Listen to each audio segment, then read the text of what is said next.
আসসালামু আলাইকুম এভরিওয়ান। আশা করছি সবাই অনেক বেশি ভালো আছেন। সবাইকে আরো একটি নিউ ব্লগে ওয়েলকাম করছি।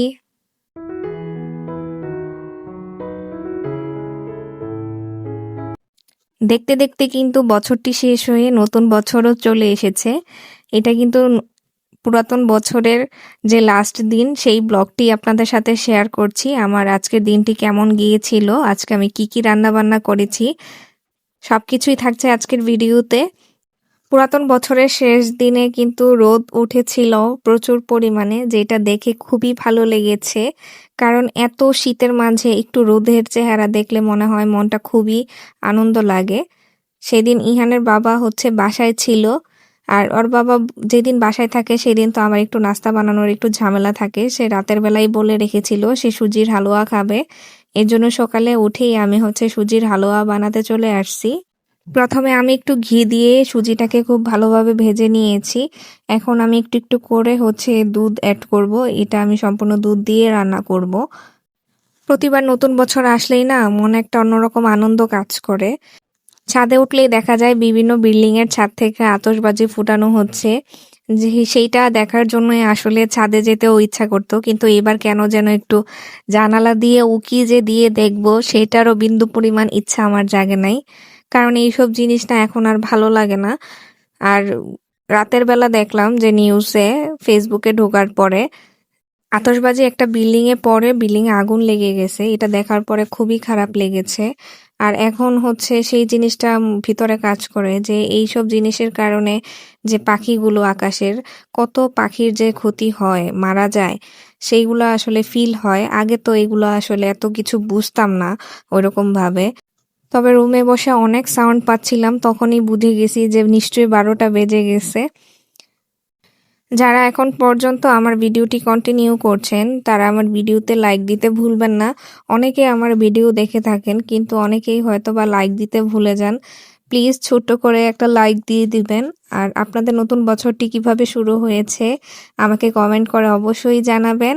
ভালো লাগলে কিন্তু ভিডিওটি শেয়ারও করতে পারেন।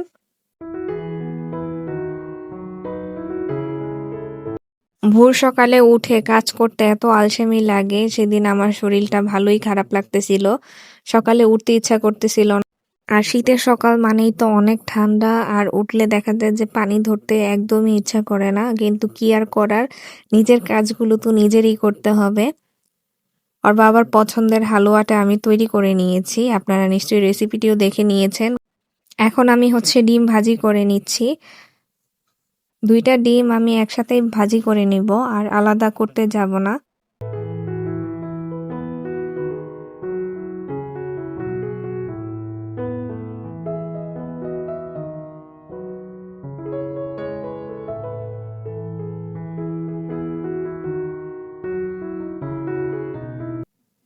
নতুন বছরে আমি পুরাতন বছরের আগের দিনটি আজকে ব্লগ যেহেতু দিচ্ছি, সবার কাছে আমার জানার ইচ্ছে আছে যে নতুন বছরে গোল কি সবাই ঠিক করে নিয়েছেন কিনা। জানি সবকিছু আসলে আমাদের প্ল্যানিং মতো হয় না, ওপর আল্লাহ আমাদের জন্য যা লিখে রেখেছেন সেটাই হবে।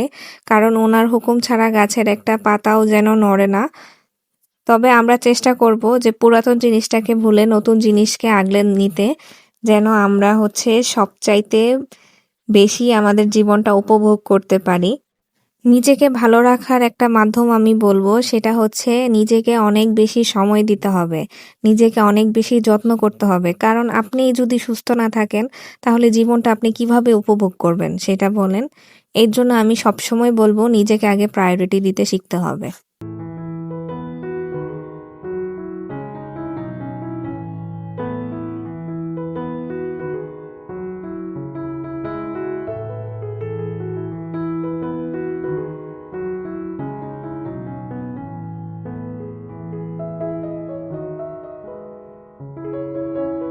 আজকে আমি খুবই মজা করে এই চান্দা মাছ ভাজা করেছিলাম। এটা খেতে এত পরিমাণে মজা লেগেছে, মনে হয়েছে যে আরেকটু বেশি রান্না করলে মনে হয় আরেকটু বেশি খেতে পারতাম।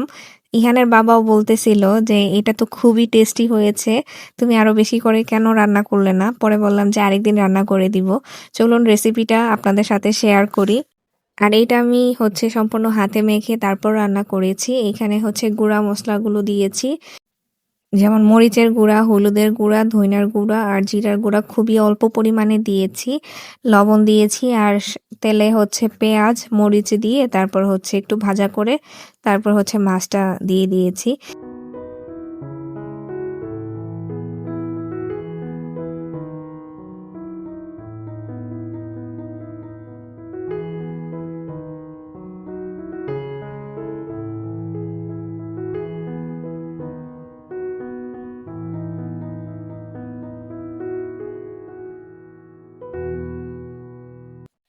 চুলার আঁচটা কমিয়ে একটু ঢেকে দিয়ে রেখেছিলাম মাছটা সিদ্ধ হওয়ার জন্য। পরে দেখলাম যে তেল ভেসে এসেছে। এখন হচ্ছে চুলার হিটটা একটু সামান্য বাড়িয়ে তারপর এটাকে ভাজা ভাজা করে নিব। এইভাবে রান্না করলে মাছটা খুবই মজা লাগে, আপনারা ট্রাই করে দেখবেন।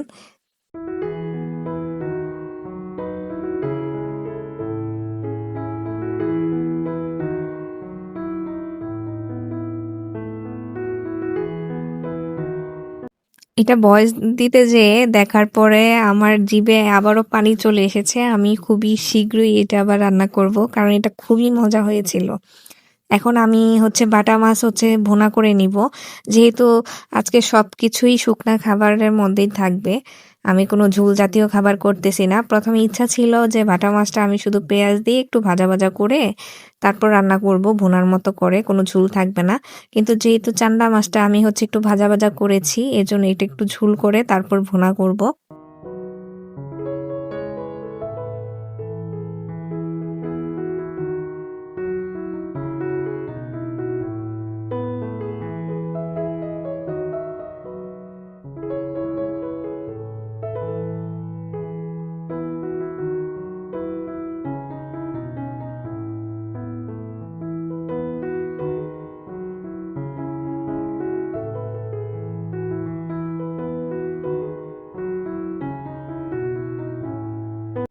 ভাটা মাছ ওই ভুনাটাই আমার বেশি মজা লাগে, যেটা একটু পেঁয়াজ দিয়ে শুকনা শুকনা করে ভুনা হয় ঝুলের চাইতে। তবে এটা যে রান্না করেছি এটার টেস্ট যে খারাপ হয়েছে আমি সেটা বলবো না।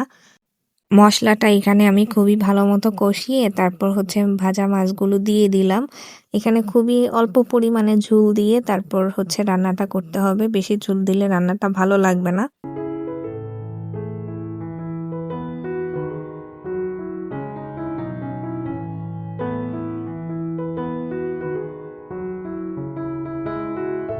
সবকিছু রান্না শেষ করে আমার মনে পড়েছে সেদিন তো ইহানের বাবা উস্তা নিয়ে এসেছিল, এগুলো একটু কেমন জানি দেখেছিলাম।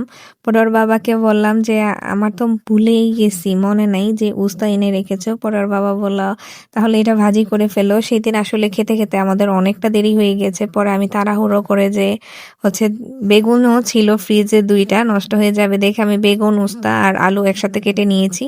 পরে সেটাকে হচ্ছে ভাজি করে নিচ্ছি। আমি যেকোনো ভাজিতে আমি আসলে তেমন একটা মসলা ব্যবহার করি না, খুবই কম রাখার চেষ্টা করি।